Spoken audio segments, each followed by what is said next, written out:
Praise the Lord. Hallelujah. Odofo nyankopon sho bebre no nyo kese. Prekoso bi o de da foforo che na watwe foforo. Yenim sa na kwankyerɛ nso ebedi yen kan. Awurade yese ye da wase. Enenso Awurade ye da wase sa ode yen kwa akyɛ yen. Na de nyina wo ye krado se obedi wo mani mu kan e wo wasɛm mu. Nyame nkronkron fa wa kwan. Nyame nkronkron kyerɛkyerɛ yen. Awurade fe yen fom so bia kyɛ yen. Awurade ye kasa ye mu ya de hwɛ mu ye nantie mu. Awurade bibia ya yen poma abaye Yesu bantie hu se Awurade ye fom so ye so hu ye mobo. Awurade na tie hu fi ne tie nyina ho. Ye da wase bebre se Awurade wetie yen. Na papa wa ya hye ho ne onyam. Ewo Jesus Christ udi mu ne ya bompaye. Hallelujah. Odofo ananso me ma wakwa aba de ba wote asiesie dwumadi yi so. Na ye befe akenkan samwefi Marko asampati wotwe chichemadu no nso kosi aduasa. Mark 8:27-30. Odofo me enti Awurade asem.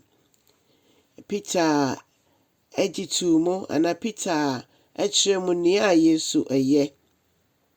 Yesu ni nesuafo no efri Galilee na omokọ nkura bebre ewo Caesarea Philippi ho anase Philippi.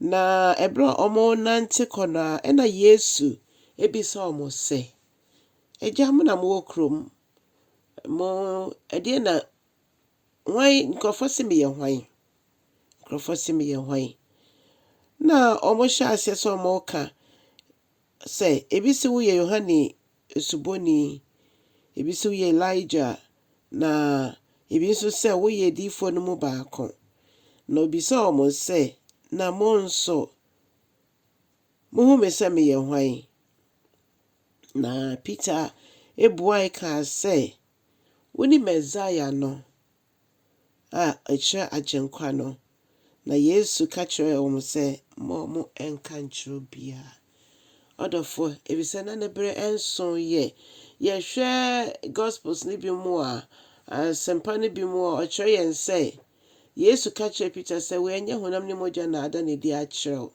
na mom me papa na nyame sunsumo so anasa hom kronkron so ena waka we num a kire ne je se Peter nso so ne mu a ye na ne nti ase de wo hwe mo pa na te se omo a omo kasa kanina na nso nyame nkronkron a ono ena oda ne ho adi kire yen o kire yen na sem mo ye te ase obie ye nima ye hu eniema ehinta no obie Peter ni obie ne nti ase ni ema ne kaaye ampa se ono eni agenkwa no ono eni Messiah no odofo Yesu ye hwan de mawo Yesu ye hwan de mawo yenim nipa bebre a bibi hia me na mekọ Yesu nche ekobisa no na mom ebia me nche da nim no ana se mekọ asori nti ne chese no ano no ana ye wo metu asafo no mu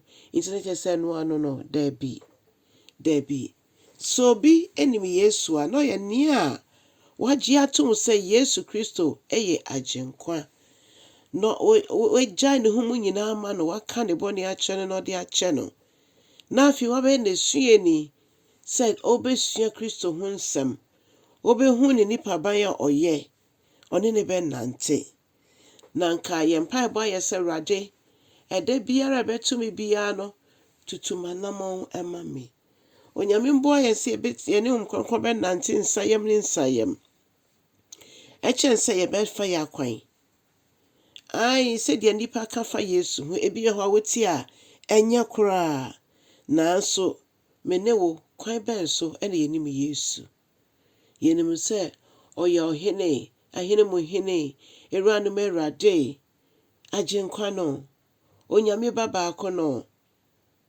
yehu ne sen Yesu Kristo ono eye jane ba ne doba a osuma ne ba asase so ema no bewudi ji ye nkwa ama meni wo nso ene ye wa akwanya ewo eja nanim eni nti eja na timi aka kyo yen se ye mfre no aba eja Awurade Jesus yɛda wo ase, woyɛ yɛn agye nkwa ti yɛbɛkɔ so de yɛn ho ato wo so.